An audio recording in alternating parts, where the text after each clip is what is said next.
Bonjour tout le monde, bienvenue dans cette capsule. Alors, bienvenue sur ma chaîne, mon nom est Christelle.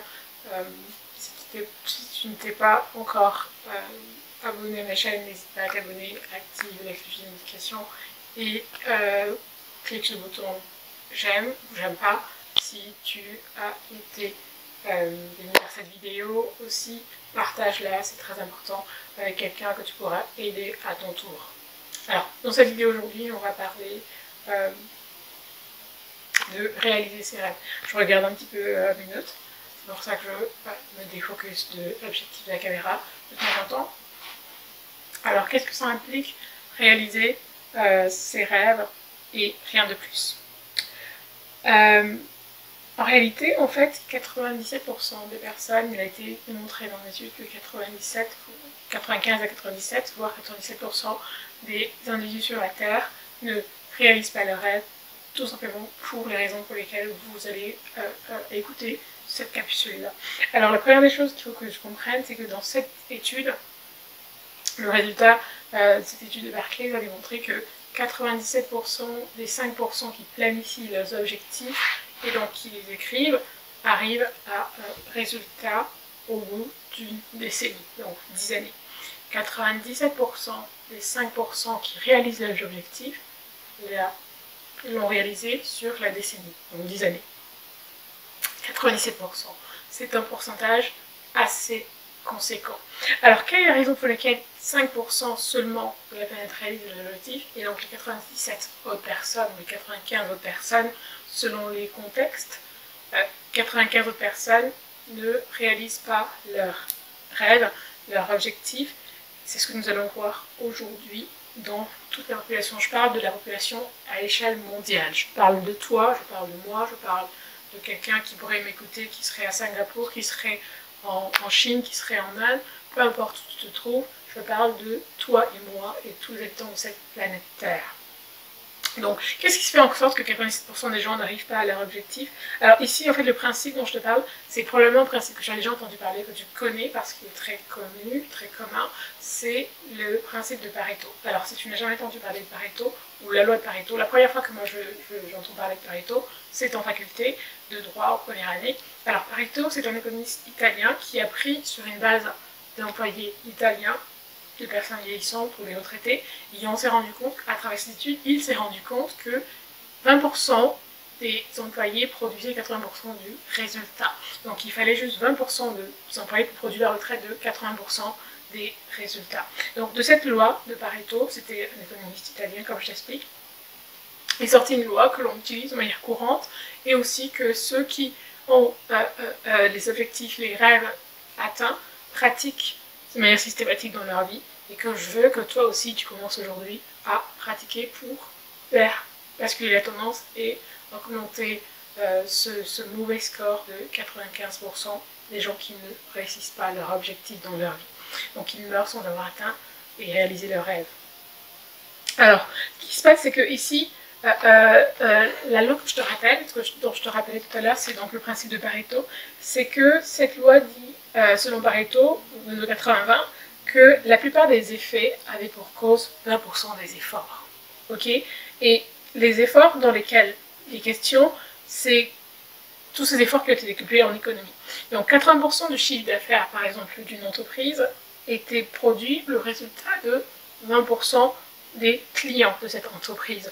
Alors, tu veux une autre assertion, ou pour le dire d'une autre manière, c'est comme si l'on disait que 20% des vendeurs d'une entreprise produisent 80% des résultats de cette entreprise. Donc c'est aussi une autre assertion que tu peux faire de cette loi, de ce principe de Pareto.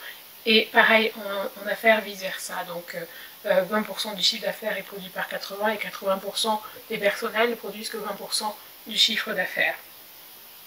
Et pareil pour les vendeurs, on peut dire, dans l'application de cette assertion de Pareto de 80-20, c'est que 20% des revenus de l'entreprise est produit par 80% des salariés, et vice-versa.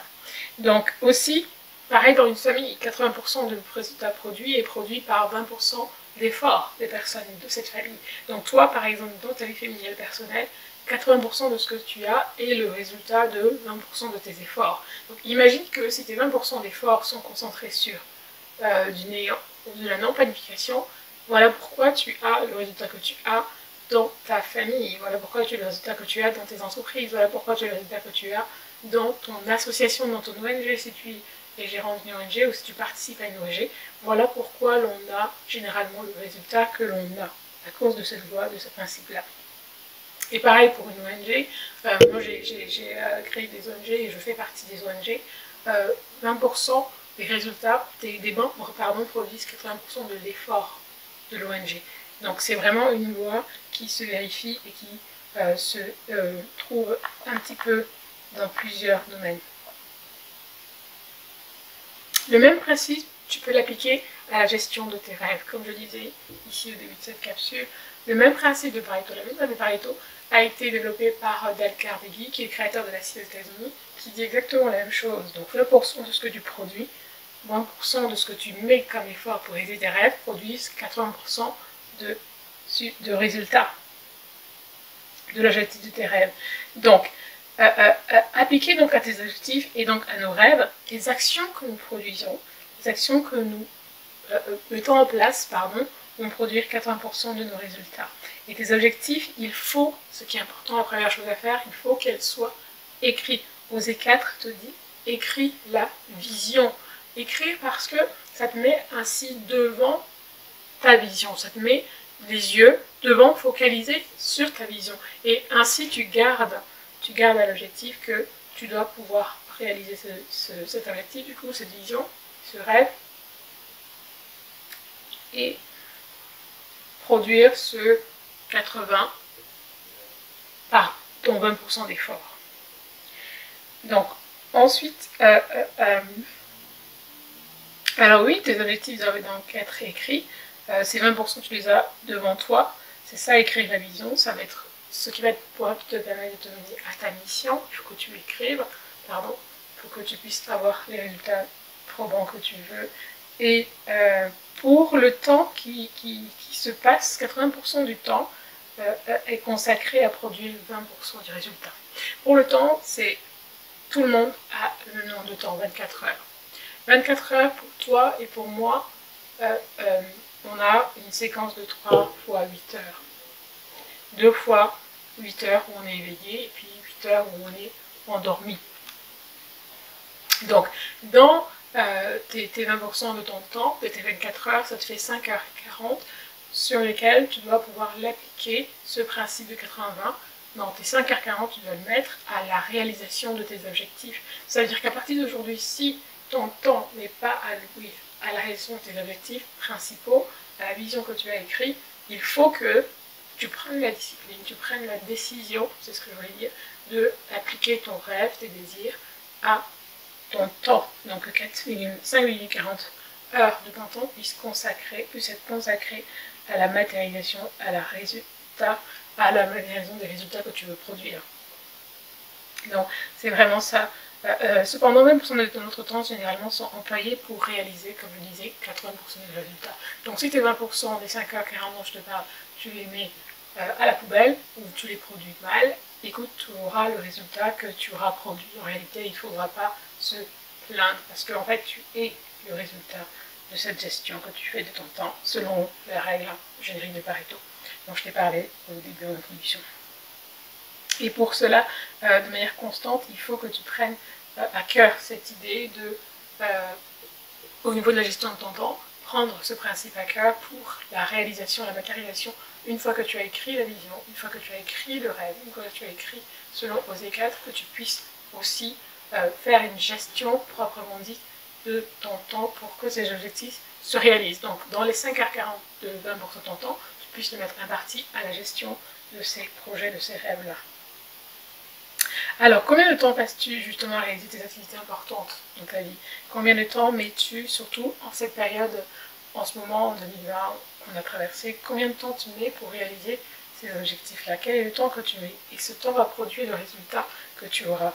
Et comme je t'ai expliqué tantôt, 20% produit le résultat. Donc 5h40 de ton temps, si tu le prends pour des choses qui ne sont pas importantes pour la réalisation de tes objectifs, il faudra pas se plaindre que dans 10 ans, tu aies le résultat que tu auras produit de ces 5h40. Donc, c'est donc un principe générique de 80-20 qui te produit un maximum 80-20. C'est pour ça qu'il fait le tout, qui fait le 100. C'est pour ça qu'on parle de 80-20. Alors, dans le cadre de l'étude menée par l'industriel Carnegie, comme je te disais, il a montré que, justement, cette règle générique de 80-20 est vraiment ce qui va te permettre de renforcer ta productivité et aussi de pouvoir faire en sorte que tes résultats, les 100%, soient produits juste de 20% de ton effort. Et parce que tu optimises ces 20% qui te sont impartis dans le principe générique de Pareto. Alors donc, ensuite ce qui est important, c'est tout ce qui vaut pour la vente des produits. Comme je disais tantôt, ça vaut aussi pour ceux qui vendent. En fait, il faut que tu puisses, si tu es un vendeur ou si tu es juste un leader, tu gères une famille par exemple, il faut que tu puisses optimiser tes 20%. Il faut que le temps imparti, par exemple, je prends une parenthèse, mes nuisettes, je les vends sur mon site, je vous mettrai le lien en barre de clavardage. Je me suis rendu compte que cette période a été une période propice pour la vente de pyjamas qui a augmenté. Alors donc j'ai essayé de capitaliser donc la visibilité de mes produits parce que effectivement ça rentre aussi dans le cadre de ce 20-80. 20% de produits qui me rapportent 80% de mes résultats en termes de chiffre d'affaires. Donc j'ai capitalisé la vente de pyjamas que tu peux voir qui sont assez fluides, c'est de la soie, et très confortable, très léger. Je te mettrai le lien, n'hésite pas à t'en procurer, vraiment tu dois pouvoir être à l'aise quand tu vas te coucher, tu dois pouvoir dormir à l'aise. Il est temps que tu prennes ta vie au sérieux, non seulement tes pensées mais aussi toute ta vie entre tes mains et au sérieux parce que tu es digne, parce que tu as été créé à un très grand prix et pour la victoire, pour la gloire. Donc c'est un petit peu ça. Ensuite, concrètement, comme je te disais, dans ta vie personnelle, tu dois consacrer un peu de ton temps à la planification de tes objectifs, que ce soit tes objectifs familiales. Où est-ce que tu veux que tes enfants aillent demain? Dans quelle école tu veux qu'ils soient? Où est-ce que tu les vois? Donc cette loi de Pareto a aussi cette même application dans ta vie personnelle. Écris la vision. Écris la vision. Osez 4 le dit. Écris la vision. Pour ton mariage, si tu es marié. Quelle est pour ta vie professionnelle, si tu es célibataire et que tu es centré sur toi, que tu n'as pas envie de partager ta vie avec quelqu'un, quel est ton objectif, quelle est ta vision? Écris-le aussi pour ta vie personnelle. Tu dois consacrer de ton temps pour planifier cet objectif afin de pouvoir l'atteindre et libérer de l'espace dans ta journée, dans ton mois, dans ton année. C'est très très important et justement c'est ça qui va te mener à des résultats concrets. Et ce n'est que ça qui nous mènera à des résultats concrets. Il est donc essentiel de prendre quelques minutes par jour, par semaine, par mois, par année. Donc selon la loi de Pareto, comme je le disais, ça fait 5h40 par jour que tu mets à fond consacré à la réalisation de tes objectifs précis. Donc selon le domaine dans lequel tu veux avoir tes rêves réalisés ou voir tes objectifs se réaliser. Ensuite, autre chose, après l'assertion, donc écrire la vision, de pouvoir l'avoir constamment devant toi, il faut aussi que tu puisses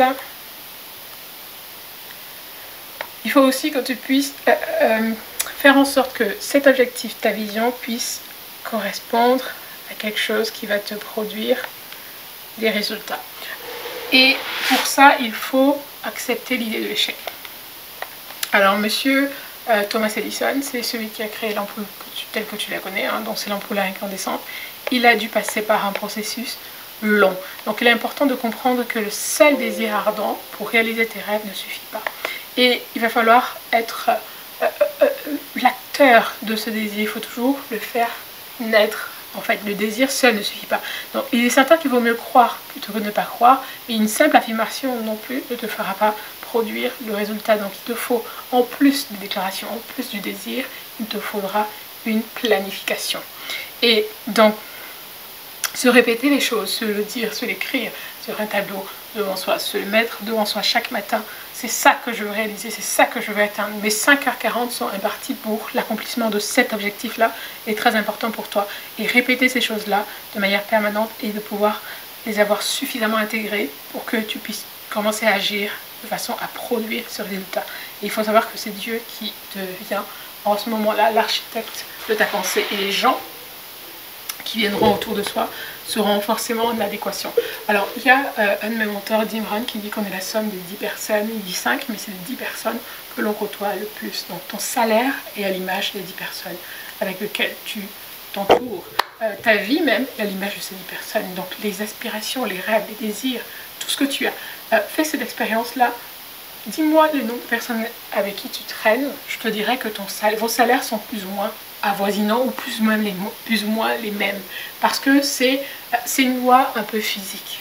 Une loi spirituelle mais physique dans le sens où tu ne pourras produire que ce que ces 10 personnes que tu côtoies produisent. Et pas au-delà, pas en dessous. Tu pourras être en dessous mais tu ne pourras pas être au-dessus. Donc c'est un peu un des principes. Donc, ça c'est aussi quelque chose qu'il va falloir prendre en compte. Donc ça veut dire que se répéter les choses comme tout va bien ne suffisent pas. En fait, il faut aller bien plus loin que cela. Penser ne suffit pas, il faut agir, il faut passer à l'action. Et pour que tes objectifs, tes rêves se réalisent, il faut donc que tes objectifs soient stratégiquement pensés. Il faut pouvoir faire en sorte que ce rêve se réalise. Et le fait de faire semblant, le fait de fake it ne prétend pas à la réalisation des objectifs. Il faut vraiment comprendre ça. Et être vrai, être authentique, être honnête avec soi-même pour avoir les résultats que tu souhaites avoir. Donc, lorsque dans les livres à succès, lorsqu'on te parle de pensées positives, tout est vrai en fait. Le fait d'avoir des pensées bonnes, des pensées positives, c'est quelque chose de bien parce que c'est ta pensée qui crée ce que tu es en réalité, parce que tu n'es pas le corps physique, je ne suis pas ce que tu vois, je suis l'esprit qui pense derrière et ensuite qui est connecté à une âme et mon corps n'est que la mécanique qui exécute. Donc c'est important de comprendre ces réalités-là et donc faire semblant ne produit pas les résultats. Lorsque tu positionnes ta pensée, il faut toujours se mettre dans l'optique que tu t'y positionnes pour accéder à l'objectif de tes 20-80 ou 80-20 que tu t'es fixé. Donc, après avoir écrit tes objectifs, qui est la première chose à faire, il faut les conditionner dans le temps. Alors là, c'est là que le premier allié qui revient, qui est la pensée, qui est Dieu, revient. Le conditionner dans le temps parce que le temps appartient à Dieu. Et c'est le temps, comme je te parlais de l'étude qui a démontré que 10 ans, 97% de ceux qui planifiaient leurs objectifs les avaient atteints, c'est le temps qui va être avec toi ensuite pour la matérialisation, pour la réalisation des objectifs bien définis que tu t'es fixé. Donc le temps sera un deuxième allié en plus d'écrire la vision. Donc il faut pouvoir l'écrire pour l'objectif à la semaine, à la journée d'abord, ensuite à la semaine, au mois, à l'année, pourquoi pas sur la décennie. C'est très important et ça permet d'avoir ainsi une vision à court terme, une vision restreinte.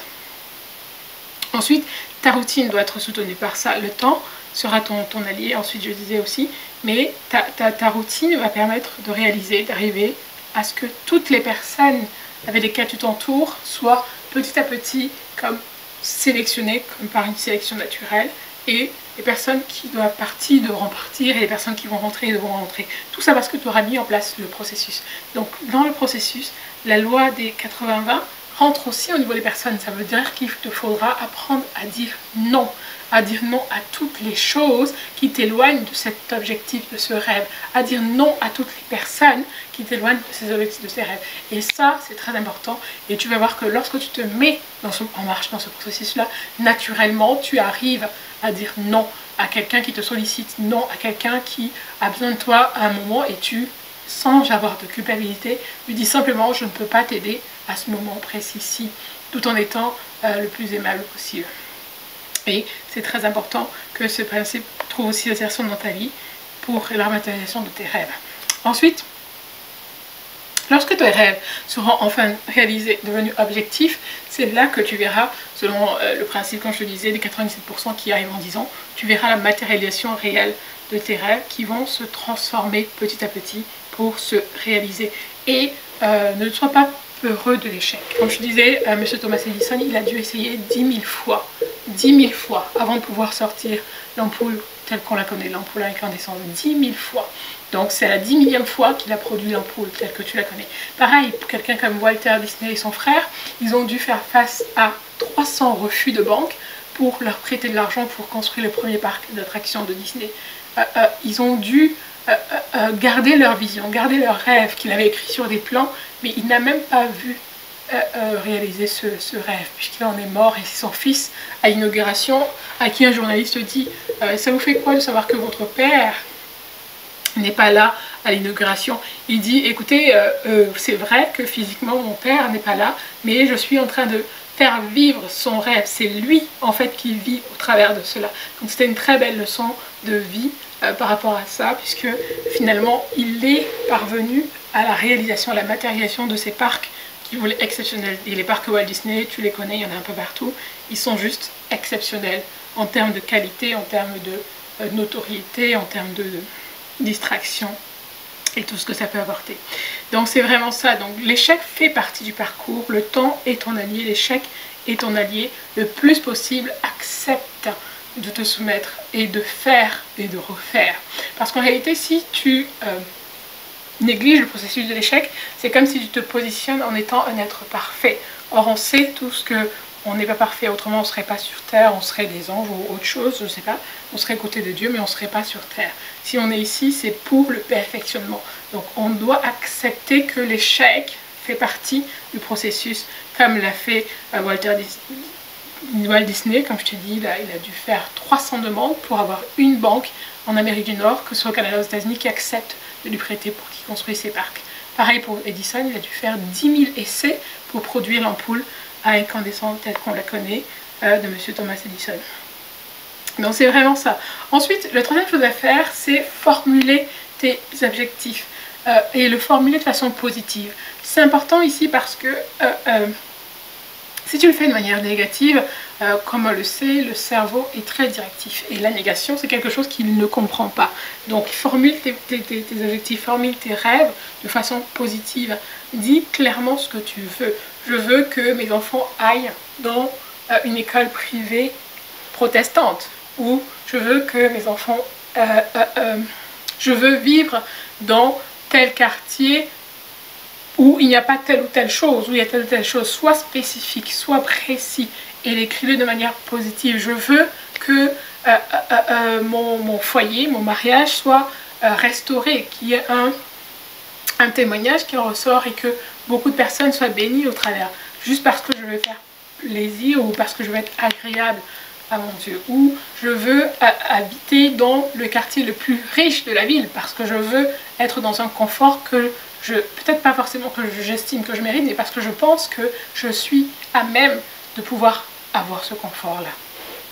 Donc c'est vraiment ça. Formule-le de façon positive, de façon à éviter que des situations négatives ne surviennent, tout simplement pour ça. Donc ça, c'est ce que les gens qui sont dans le monde psychologique appellent de l'activation réticulaire. Donc moi, je dis juste affirmation positive. Ça donne la direction. Donc le fait d'affirmer ces choses-là de cette manière-là. Donc il ne suffit donc pas de rêver, il suffit donc aussi de planifier ses objectifs, d'écrire la vision, comme c'est dit en Osée 4, comme je te disais tantôt, de faire confiance au temps pour réaliser cette vision, de faire confiance à Dieu, de faire confiance à celui qui a mis en toi ce rêve, de planifier ce rêve pour un désir, non seulement un désir, mais un désir qui va se manifester, qui va se réaliser. Et c'est vraiment important. Et donc c'était les points que je voulais partager avec toi dans cette capsule, et j'espère que on va y arriver. Donc j'espère que tu vas y arriver, on va y arriver. Et voilà, comme je le disais tantôt, n'oublie pas de t'abonner. Laisse-moi un commentaire si tu as été béni par cette capsule, et n'oublie surtout pas de partager. Abonne-toi sur ma page YouTube. Partage-le, donc partage la vidéo dans tes groupes WhatsApp, partage-le dans tes groupes Facebook avec tes amis pour aider quelqu'un d'autre qui se trouve comme toi dans une situation difficile, pour qu'enfin ce principe de Pareto puisse bénéficier au maximum de personnes. Je compte sur toi, n'hésite pas à partager. Bye, à la prochaine vidéo. N'hésite pas aussi à t'abonner et à cliquer sur la cloche de notification. Bye.